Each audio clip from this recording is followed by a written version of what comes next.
नमस्कार, स्वागत है आपके अपने चैनल पे। दोस्तों, इस वीडियो में नंबर सिस्टम के बारे में बात करेंगे। नंबर सिस्टम का जो यूज होता है आपके बोर्ड और कंपटीशन एग्जाम दोनों में, इससे बहुत ज़्यादा सवाल बनता है। तो इसका जानकारी जो है सभी को होना चाहिए, जितने भी स्टूडेंट है। और देखिए, मैथ में जो है ना, हर क्यों का जवाब होता है। तो यहाँ पर नंबर सिस्टम, जो प्राकृतिक नंबर कहाँ से आया, कैसे हुआ, इसके बारे में भी बात करेंगे। तो चलिए शुरू करते हैं।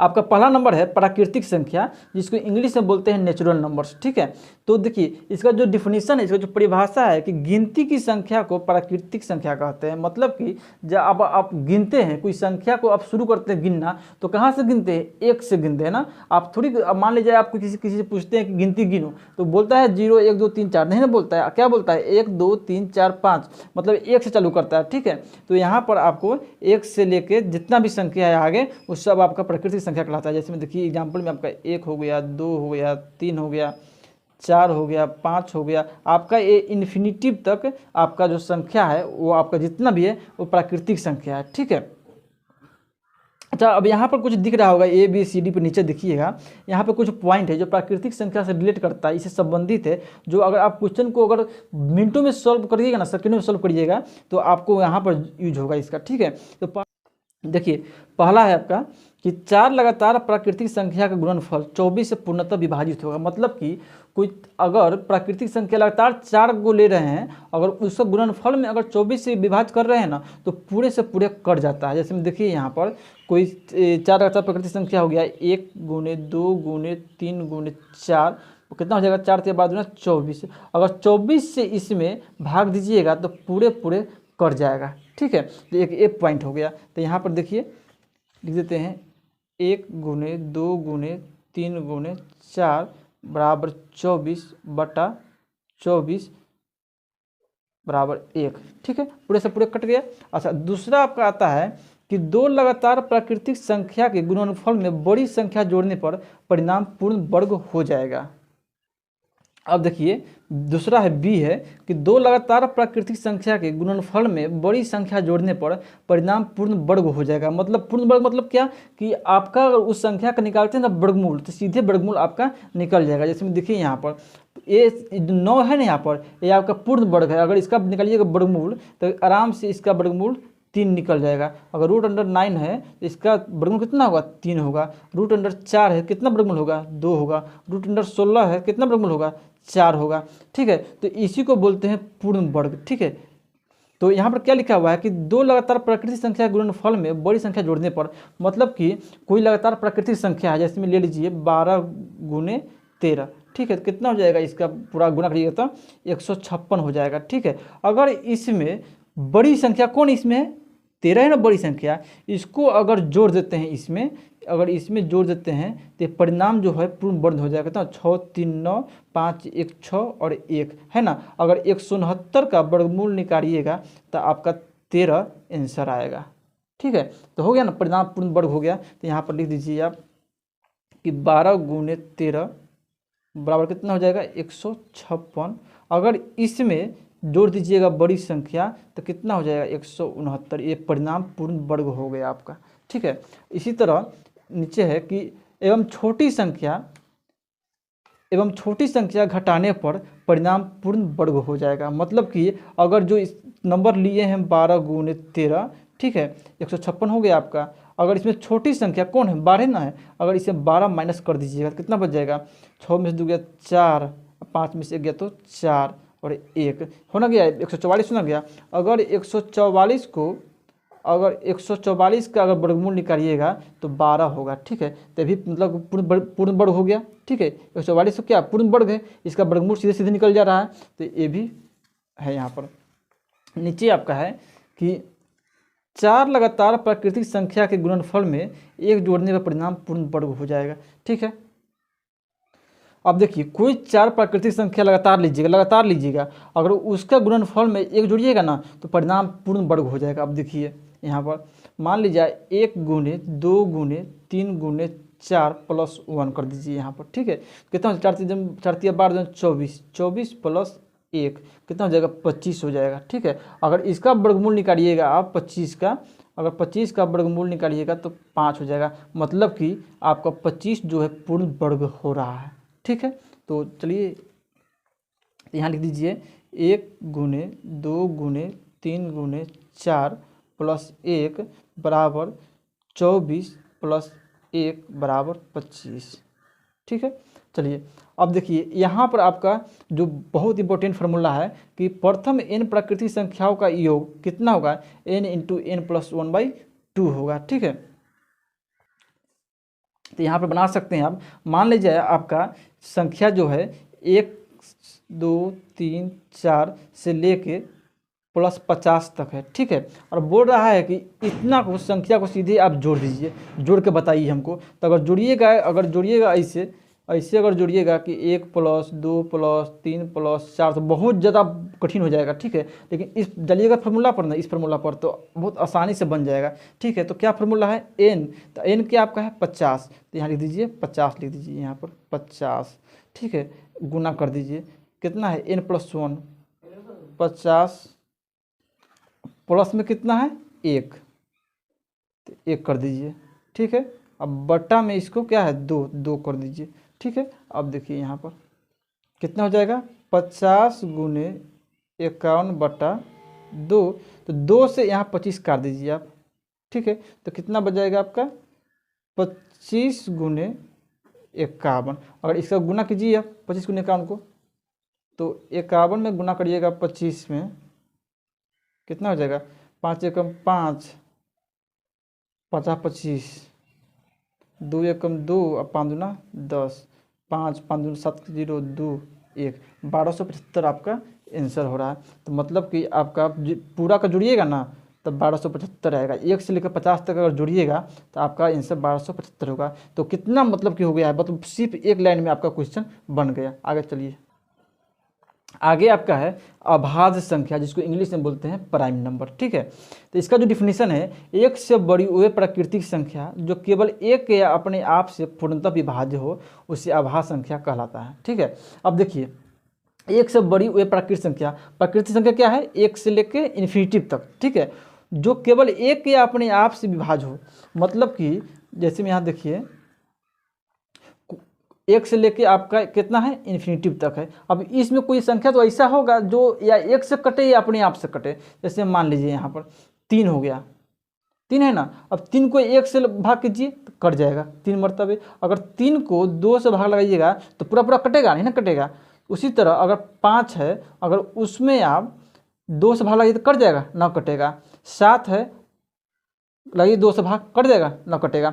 मतलब ये सब जो हो गया आपका 3 हो गया, 5 हो गया, 7 हो गया, 11 हो गया, 13 हो गया, ये सब ऐसी संख्या है जो या तो 1 से कटेगा या अपने आप से कटेगा। इसके अलावा किसी भी संख्या से ये नहीं कट सकता है। ठीक है, अब यहाँ पर देखिए 9 है, तो 9 देखिए इसमें आप 3 से भाग लगा सकते हैं। ठीक है, और अब इसमें आप 9 में 1 से भी भाग लगा सकते हैं। ठीक है, तो क्या हुआ कि 1 से भी कटा, 3 से भी कटा और 9 अपने आप से भी कट जाएगा, तो ये आपका अभाज्य संख्या नहीं होगा। ठीक है, कौन कौन होगा 3 5 7 11 और 13। ठीक है, तो आंसर लिख दीजिए यहाँ पर कि 3 5 7 11 13, ये सब क्या कहलाता है आपका अभाज्य संख्या कहलाता है। अब नीचे आइए, क्या है कि दो अभाज्य संख्याओं का योग एक सम संख्या होता है। ठीक है, अब मान लीजिए आप कोई दो अभाज्य संख्या लीजिए आप। ठीक है, अगर उसको जोड़िएगा ना तो वो सम संख्या कहलाता है। ठीक है, अब देखिए यहाँ पर,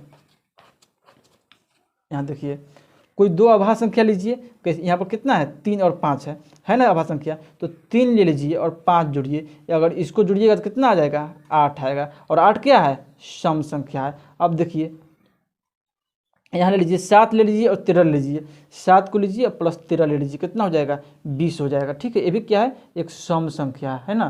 तो दो अभाज्य संख्या का अगर जोड़िएगा तो आपका क्या निकलेगा सम संख्या निकलेगा। ठीक है, तो यहाँ पर लिख दीजिए 3 + 5 = 8 और 7 + 11 = 18। ठीक है, ये क्या है सम संख्या है।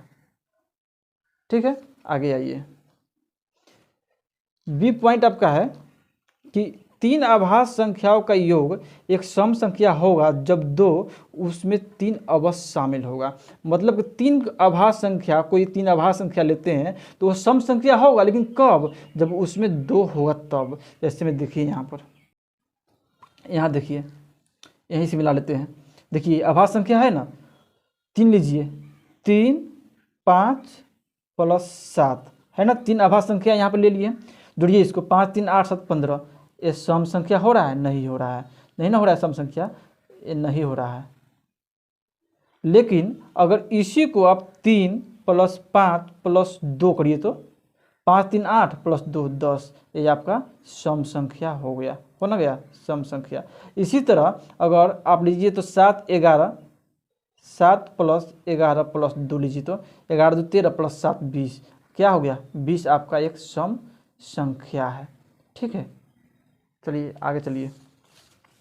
तो यहाँ पर लिख दीजिए आप 3 प्लस 5 प्लस 2 कितना हो जाएगा, 5 2 7 3 10।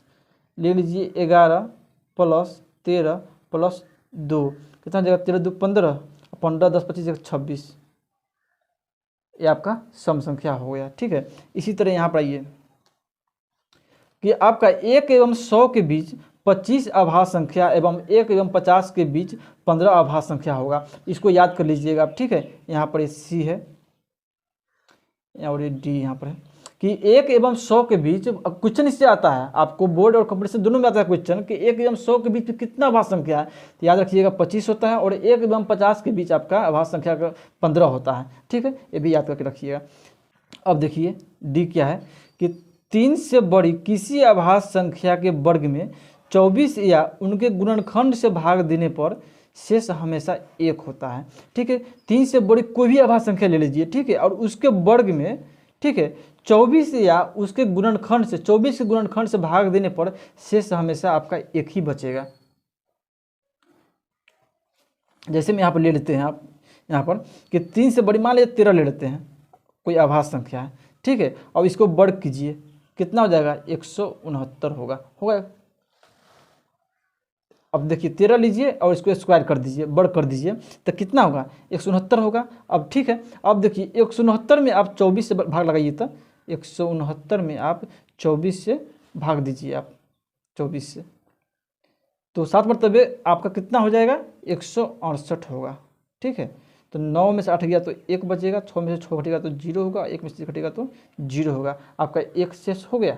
ठीक है, अब इसी तरह मान लीजिए 5 ले लीजिए, 5 आभाज्य संख्या है, इसको वर्ग कीजिए, कितना होगा, 25 होगा। अब 25 में 24 से भाग दीजिए, तो 24 से, तो 1 मरतबे कटेगा, तो कितना बचेगा, 1 बच जाएगा, और यहाँ पर आपका 0 हो जाएगा।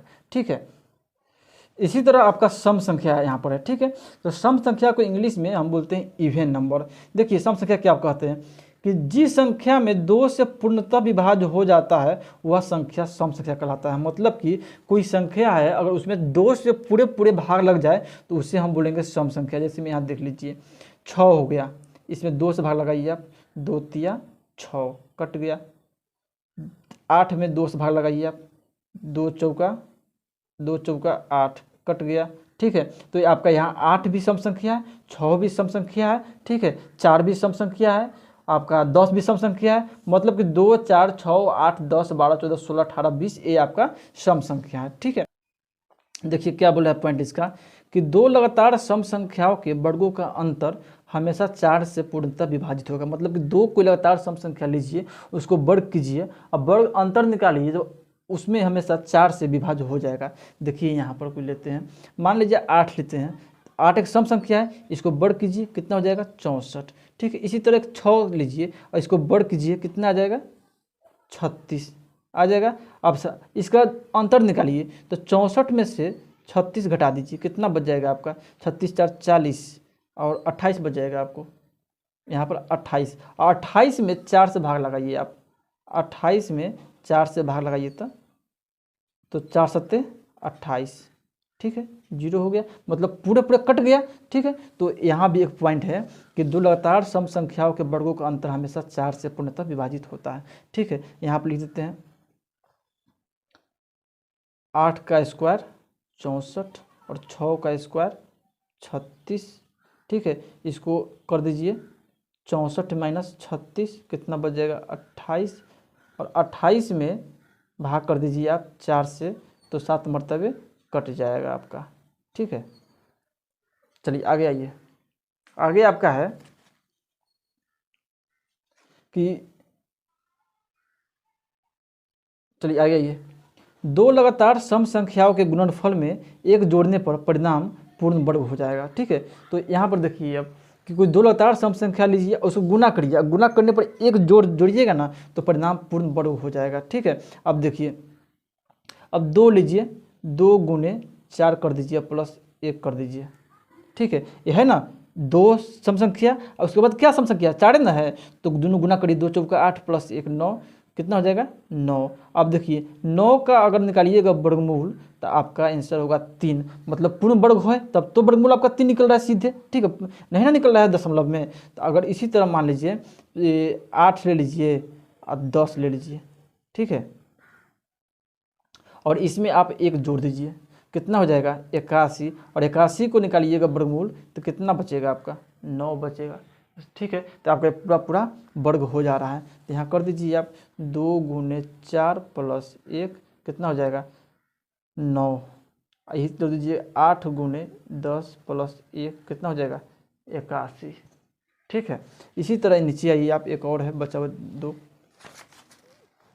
अब देखिए सी क्या बोल रहा है, 4 लगातार सम संख्याओं के गुणनफल में 16 जोड़ेंगे तो परिणाम पूर्ण वर्ग हो जाएगा। अब यहाँ पर देखिए कोई 4 लगातार सम संख्या लीजिए, क्या है 2 गुने 4 गुने 6 गुने 8 है ना, लगातार है ना, 2 4 6 8, इसको गुना कीजिए, 4 दूना 8 6 48, 48 8 कितना हो जाएगा 8 80 64 का 4, 8 चौका 32 6 38। ठीक है, इसमें जोड़ दीजिए कितना 16, वही ना बोल रहा है जोड़ने के लिए, 16 जोड़ेंगे तो जोड़ दीजिए 16, कितना हो जाएगा 400 हो जाएगा।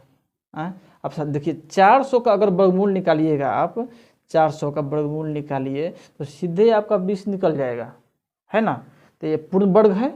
ठीक है, इसी तरह यहाँ लिख दीजिए आप 2 गुने 4 गुने 6 गुने 8 बराबर 384 प्लस 16 बराबर 400।